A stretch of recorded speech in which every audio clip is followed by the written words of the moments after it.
مگه میشه تو این مملکت روزانه 20 میلیون لیتر یا میلیون مگه میشه؟ تولید کننده منم، عرضه کننده منم، اون 20 میلیون لیتر چطور گم میشه؟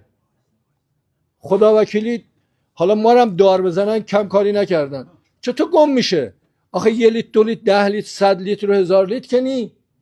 حتما من بلد نیستم اینو نظاهی که کاری نداره. بعدم راحت میگیم پشت تریبون میگیم این اتفاق افتاد، همه هر روز میگیم.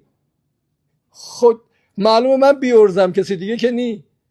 چرا باید این اتفاق بیفته؟ عین این در برق، عین این تو آب، عین این، یعنی هر جا رو نگاه میکنی ما مشکل داریم. اینه که باید آدم تو دنیایی که همه چیز در حال کنترله، همه چیز رو رصد میکنن، حتی این خودکار میفهمم من خریدم، اون وقت ما 20 میلیون لیتر روزانه گم میکنیم، نمیفهمیم چطور گم کردیم. هنر نزد ایرانیان است و بس.